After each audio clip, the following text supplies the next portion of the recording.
बिस्मिल्लाहिर्रहमानिर्रहीम। अस्सलाम वालेकुम स्टूडेंट, मैं आपका टीचर जुल्फ़कार अली। आज बेटा लेक्चर नंबर 24 है चैप्टर 3 का। तो हमने बेटा अभी तक प्रीवियस एक दो लेक्चरों में हमने सिंपल चैप्टर 3 के जो प्रोग्राम्स थे उनको ही किया है, और चैप्टर 3 में एक्सरसाइज में या इसकी जो अपनी एग्जांपल्स हैं टेक्स्ट बुक के अंदर या नोट्स के अंदर बहुत से प्रोग्राम्स हैं। इसको बेटा आपने ख़ुद से भी जो है परफॉर्म करके देखना है। तो बाद दफ़ा ये होता है कि प्रोग्राम में थोड़ी सी कंडीशन अगर आगे पीछे हो तो उसमें एरर आता है। तो मैंने कहा था कि आप अगर अच्छे सॉफ्टवेयर इंजीनियर बनना चाहते हैं, सॉफ्टवेयर डेवलपर बनना चाहते हो, तो अपना IQ बेहतर करें, उसको देखें। अब बाद दफ़ा ये होता है कि एक छोटा सा एरर होता है और आप 2-3 घंटे उसको सोचते रहते। जब आप उस स्ट्रगल के बाद उस एरर को रिमूव करेंगे तो आप उस एरर को नेक्स्ट टाइम जल्दी पिक कर लेंगे। जब सिंपल ये होगा कि यार ये तो चल ही नहीं रहा, पता नहीं क्या मसला है, ये तो प्रोग्राम ही गलत है, ठीक है, अब अग्रेसिव हो जाएंगे तो फिर आपको प्रोग्रामिंग समझ नहीं आएगी। तो प्रोग्राम खुद से चलाएं, एग्जीक्यूट करें, रन करके देखें और बुक से भी देखें, एक्स्ट्रा भी उसके बारे में जो है वो सोचें। जब आप एक्स्ट्रा थोड़ा सा काम करेंगे तो आप उसी देखो, ज़रूरी नहीं कि जैसे मैं एक प्रोग्राम करवा रहा हूँ उसको उसी तरीके से किया जा सके। एक प्रोग्राम को करने के बहुत से मेथड हैं, बहुत से तरीके हैं, ठीक है। हो सकता है आप इसको किसी और बेहतर तरीके से कर सकते हो। मैंने एक प्रोग्राम आपको इस तरीके से करवाया और दूसरा बंदा कहता नहीं यार इसमें ये वाली सिंपल लॉजिक जो है ये बेहतर है, तो आप वो वाली लॉजिक यूज़ कर सकते हैं। तो ये प्रोग्रामिंग में थोड़ी सी वर्सटाइलिटी आती है कि प्रोग्राम जो है ज़रूरी नहीं कि जो हमने लिख दिया वो बिल्कुल हरफन मौला जी, या उसमें कोई मिस्टेक नहीं हो सकती। प्रोग्रामिंग जो है ऐसी चीज़ है जिसमें चेंज आती है, थिंकिंग होती है, इम्प्रूविंग होती है, आप वक्त के साथ साथ उसको इम्प्रूव करते हैं। तो आइए आज का लेक्चर शुरू करते हैं। जी स्टूडेंट, आज लेक्चर नंबर 24 जो है वो हमने बेटा शुरू करना है। आज बेटा हम क्या करेंगे, एक्टिविटीज़, जो आपकी जो एक्टिविटीज़ हैं 3.1 इसको बेटा हम शुरू करेंगे। पहली एक्टिविटी है write a program that take the age of the person as a input and display teenager if the age lies between 13 and 19। कि आप एक ऐसा प्रोग्राम बनाएं, कंप्यूटर आपसे पूछे कि आपकी एज क्या है, और अगर एज 13 और 19 के दरमियान है तो कंप्यूटर आपको बताया कि यू आर द टीनेजर, कि आप जो है वो टीनेजर हैं, अदरवाइज़ आपको बताया कि आप टीनेजर नहीं हैं। अब सिंपल इसमें बेटा कंडीशन लगी हुई है, तो देखें hash include stdio.age void main int age print of enter your age. Computer आपसे एज पूछेगा, आपकी एज किसके अंदर जाएगी, इस वेरिएबल एज के अंदर जाएगी, और %d। अब यहाँ कंडीशन लगी और बीच में एंड ऑपरेटर है। एक एक्सप्रेशन ये है, एक एक्सप्रेशन ये, यानी एक कंडीशन ये, एक कंडीशन ये। इसमें देखें जो यहाँ पे if age greater than equal to 13 और एज जो है 19 से लेस है तो क्या प्रिंट करे, यू आर टीनेजर। एल्स क्या प्रिंट करे, यू आर नॉट टीनेजर। अब देखें वही बात इफ़ एल्स है, हम इसमें पहले भी काफ़ी दफ़ा बात कर चुके हैं कि अगर कंडीशन ट्रू होगी, अगर एज जो है वो 13 से ज़्यादा और इक्वल और 19 से कम होगी तो ये वाली स्टेटमेंट एग्जीक्यूट होगी, एल्स वाली एग्जीक्यूट नहीं होगी। और अगर बेटा ये कंडीशन फॉल्स होगी तो ये फिर एल्स के बाद वाला पोर्शन जो है वो एग्जीक्यूट होगा, ठीक है। तो ये सिंपल सा प्रोग्राम है, और छोटा प्रोग्राम जो है वो ज़्यादा बोर्ड में आने के चांसेस होते हैं। बहुत लेंथ में बड़ा प्रोग्राम है, अब ये कोई गैस नहीं मैं दे रहा, वैसे मेरी एक असेसमेंट है कि ज़्यादातर प्रोग्राम जो है जो छोटा प्रोग्राम जो है उसको ज़्यादा जो है वो जिसमें कंसेप्ट हो और छोटा प्रोग्राम। अब इसको बेटा हम रन करके भी देख लेते हैं। मैं इसको यहीं से कॉपी कर लेता हूँ और अपने कोड ब्लॉक में ले जाता हूँ। यहाँ पे फाइल ओपन में देखें, एक्टिविटीज़ जो है मैंने पहले से नहीं सेव की हुई, तो मुझे यहाँ पे न्यू एम्प्टी फाइल, ठीक है, यहाँ पे मैं पेस्ट कर देता हूँ इसको, इसकी स्क्रीन थोड़ी सी बड़ी कर लेता हूँ, और यहाँ पे एक हेडर फाइल ऐड कर देता हूँ, हैश इंक्लूड और conio.h conio.h, ठीक है। और उसके बाद यहाँ मैं get ch लगा देता हूँ, get ch, ये मेरा फंक्शन कंप्लीट हो गया। अब बेटा इसको मैं सेव कर देता हूँ, फाइल सेव, और इसका नाम मैं रख देता हूँ activity1.c। ये लें बेटा, अब इसको मैं कंपाइल करता हूँ, बिल्ड करता हूँ, कोई एरर नहीं। अब देखें एंटर योर एज, अगर एज मैं रखूँगा 13 से ज़्यादा या इक्वल मगर 19 से कम तो मुझे क्या प्रिंट करेगा, टीनेजर बना, क्या करेगा, यू आर नॉट टीनेजर। अब देखें पहले मैं रखता हूँ 15, देखें 15 मैंने दी, कहता है यू आर टीनेजर, कि अब टीनेजर है। अब मैं दोबारा इसको रन करता हूँ, अब मैं देता हूँ 45, कहता है यू आर नॉट टीनेजर, कि आप टीनेजर नहीं हैं। तो ये सिंपल सी कंडीशन है कि अगर जो एज है वो 13 से लेस और 13 से ज़्यादा या इक्वल 19 से लेस है तो ये प्रिंट करेगा, वरना एल्स की सूरत में इसको प्रिंट करेगा। तो मेरे ख्याल में बात आपको समझ आ चुकी है। नेक्स्ट चलते हैं बेटा अगली स्लाइड पे।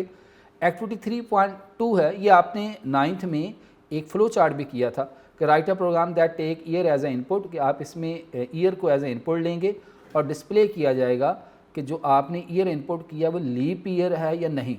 अब यहाँ पे उसने हिंट भी दिया कि लीप ईयर वो होगा जो 4 पे डिवाइड होगा और उसका रिमाइंडर 0 होगा।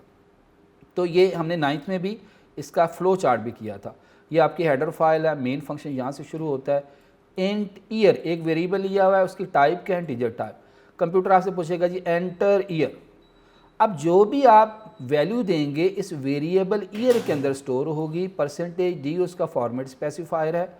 अब यहाँ पे इसको क्या करेगा, 4 से डिवाइड, सपोज मैंने 20 दे दिया, ईयर 20, ठीक है। तो जब ये 4 से उसको डिवाइड करेगा, मॉड ऑपरेटर आपको पता क्या लेता है, रिमाइंडर लेता है, 4 5 द 20, और बेटा इसका बाकी का बचता है, इसका 0 बचता है, ठीक है। तो रिमाइंडर 0 हो गया। अब देखें एक कंडीशन इफ़ के बाद है और दूसरी क्या है, एल्स के बाद। अगर कंडीशन ट्रू होगी तो इफ़ के बाद वाला पोर्शन चलेगा, एल्स के बाद वाला नहीं चलेगा, और अगर कंडीशन फॉल्स हो जाती तो फिर एल्स के बाद वाला चलेगा, ठीक है। तो आप देखें ये 0 हो चुका है, क्या प्रिंट करेगा कि भाई ये लीप ईयर है। तो आइए इसको भी एग्जीक्यूट करके देख लेते हैं।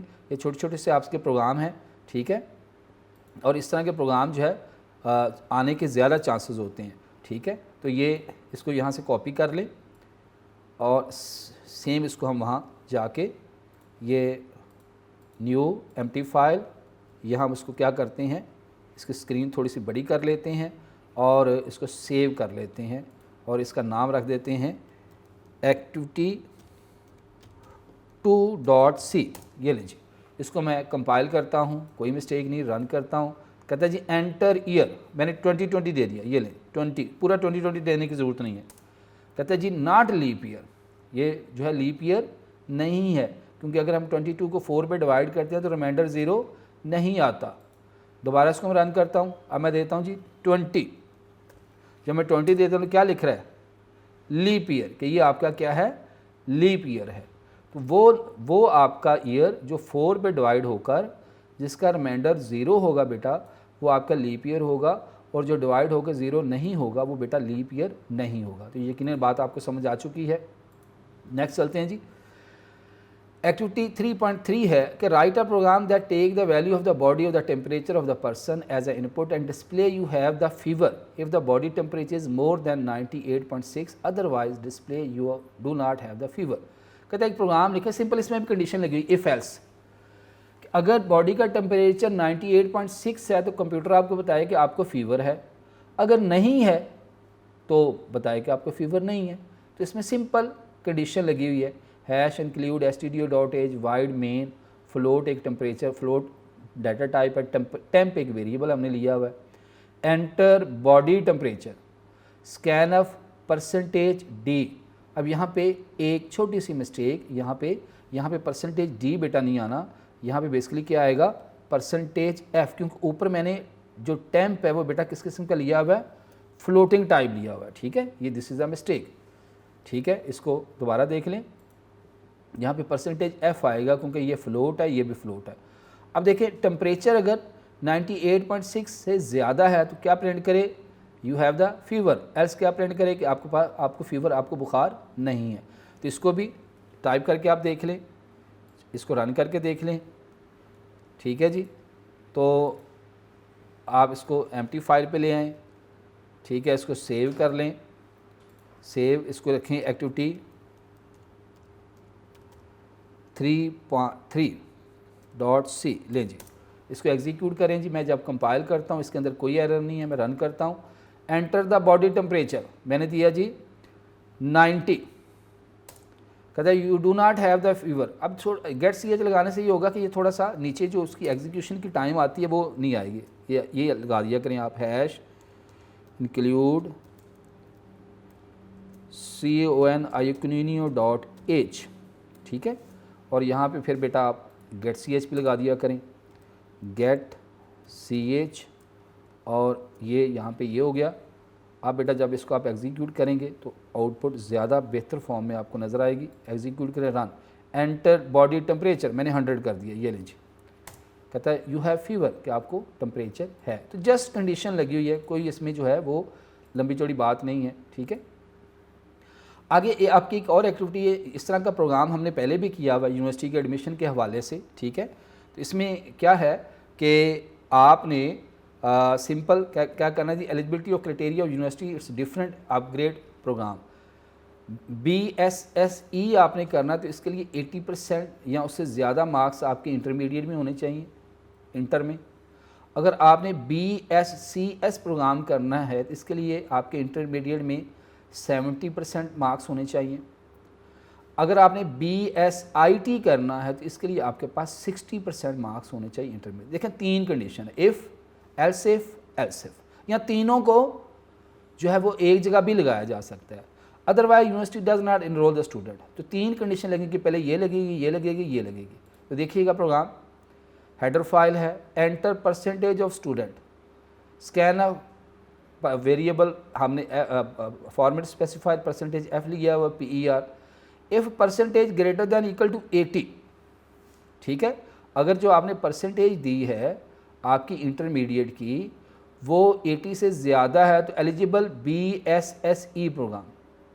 फिर इफ़ के बाद ये अगर कंडीशन फॉल्स हो जाती है फिर एल्स इफ पे आएगा, else if percentage greater than equal to 70, कि अगर परसेंटेज 70 से ज़्यादा या इक्वल है तो क्या करे, print f eligible BSCS program. तो एक कंडीशन ये, फिर अगली फिर कंडीशन एल्स इफ अगर परसेंटेज 60 से या ज़्यादा या इक्वल है तो क्या प्रिंट करे, BSIT pro, else you are not eligible. अब इसको भी बेटा हम कॉपी करके वहाँ ले जाते हैं, इसको रन करके देखते हैं ताकि इसकी आउटपुट हमें कंफर्मेशन की जा सके। तो देखिएगा, इसको यहाँ से मैंने कॉपी किया और यहाँ पे मैं न्यू पे गया, एम्प्टी फाइल खोली और इसको मैंने यहाँ पेस्ट कर दिया। तो यहाँ पे एक हेडर फाइल ऐड कर दी, हैश इंक्लूड, और ये मेरी हेडर फाइल ऐड होगी, ठीक है। और उसके बाद यहाँ मैंने बेटा क्या लगा दिया, गेट ch, और इसको मैंने अब सेव कर देना है। तो इसकी मेरी एक्टिविटी कौन सी है जी, एक्टिविटी 4, और ये मैंने इसको सेव कर। अब सिंपल इसको मैं कंपाइल करता हूँ, इसमें कोई एरर नहीं है, रन करता हूँ। Enter the percentage of student, percentage मेरी 80% है जी, तो क्या कहेगा, एलिजिबल BSSE प्रोग्राम, यानी यही कंडीशन चल गई पहले वाली ये, ठीक है। इसको दोबारा फिर मैं एग्जीक्यूट करके देखता हूँ। अब मैंने परसेंटेज दी 50%, कहता है not eligible for any program. देखिए ये अगर 80 होता तो BSS प्रोग्राम में जाना था, 70 होता तो BSCS प्रोग्राम में जाना था, और अगर उससे कम है तो कहता है यू आर नॉट एलिजिबल, ठीक है। तो ये प्रोग्राम भी आपको समझ आ गया होगा। सिंपल एक कंडीशन इफ़ लगी हुई है, अगर इफ़ ट्रू होगा तो इसको एग्जीक्यूट करेगा, अगर ये कंडीशन ट्रू नहीं है फिर एल्स इफ को चेक करेगा, और अगर एल्स इफ ट्रू है तो इस वाली स्टेटमेंट को चलाएगा, और अगर ये वाली स्टेटमेंट भी फॉल्स है फिर इस एल्स इफ को चेक करेगा। अगर कंडीशन ट्रू होगी तो इस वाली स्टेटमेंट को चलाएगा, और वरना अगर सारी फॉल्स हैं, ये भी फॉल्स है, ये भी फॉल्स है, ये भी फॉल्स है, ये भी फॉल्स है, फिर कहाँ पे आएगा, एल्स पे आएगा, उसको प्रिंट करवा देगा। It's clear. आगे चलते हैं बेटा, एक्टिविटी 3.5 है। इस तरह का प्रोग्राम हमने बेटा पहले भी किया हुआ है कि write a program that take 2 integer as a input and ask user to enter a choice from 1 to 4, the program shall perform the operation according to the given table and display. ये हमने पहले इस तरह का programme किया हुआ है कि 1 प्रेस करें एडिशन हो जाए, 2 प्रेस करें सब्ट्रैक्शन हो जाए, 3 प्रेस करें मल्टीप्लिकेशन हो जाए, 4 प्रेस करें डिवीजन हो जाए। ये प्रोग्राम सेम हम पहले इस तरह का कर चुके हैं। Hash include wide main int ABC, enter first number, पहला नंबर किसके अंदर जाएगा, वेरिएबल A के अंदर, एंटर सेकंड नंबर, दूसरी वैल्यू किसके अंदर जाएगी, वेरिएबल B के अंदर। अब हमारे पास कितनी चॉइस हैं, 4 चॉइस है। Enter your choice from 1 to 4। अब जो भी दूंगा यहाँ पे वो वेरिएबल चॉइस के अंदर स्टोर होगी, C के अंदर, ठीक है। यहाँ पे 1 मैं वैल्यू कितनी दे सकता हूँ, या 1 दे सकता हूँ, या 2, या बेटा 3, और या 4, इन चारों में से एक वैल्यू दूंगा। अब देखिए जस्ट बेटा कंडीशन लगी हुई है। अब ये भी बेटा सिंपल एग्जांपल नेस्टेड इफ की है, तो मैंने आपको बताया था कि मैंने चूँकि एक्टिविटीज़ एक तरतीब से करवा रहा हूँ, तो ये नेस्टेड इफ जो है इसको वैसे इफ़ एल्स इफ से भी कर सकते हैं, मगर यहाँ उसने नेस्टेड इफ से की हुई है, ठीक है। इसको इफ़ से भी हम कर सकते हैं, इफ़ कंडीशन फिर else if C is equal to 2 फिर else if C is equal to 3। इसको आप सिंपल जो है यहाँ पे इफ़ लगाएं, फिर यहाँ पे क्या आ जाएगा एल्स इफ, फिर यहाँ पे क्या आ जाएगा एल्स इफ, और ये एल्स इफ से भी आप कर सकते हैं, मगर यहाँ पे उसने इफ़ कंडीशन से किया हुआ है कि अगर C1 है तो दोनों नंबरों को एडिशन करे, अगर C2 है तो दोनों नंबरों को सब्ट्रैक्ट करे, अगर C3 है तो उन नंबरों को मल्टीप्लाई करे, अगर C4 है तो उन नंबरों को डिवाइड करे। इसको आप एज अ असाइनमेंट आपने जो है वो एल्स इफ से भी करके देखना है। इफ़ यहाँ पे एल्स इफ आ जाएगा, यहाँ पे एल्स इफ आ जाएगा, और यहाँ पे भी एल्स इफ आ जाएगा। तो आप इसको एल्स इफ से भी कर सकती हैं, उससे भी आप इसको परफॉर्म, ज़रूरी नहीं कि प्रोग्राम को करने के बेटा बहुत से मेथड होते हैं, आप कोई भी मेथड आप यूज़ कर सकते हैं। अच्छा जी, नेक्स्ट बेटा देखिएगा, ये हमारी जो है एक्टिविटी 3.6 थी। अब 3.6 पे आ जाएं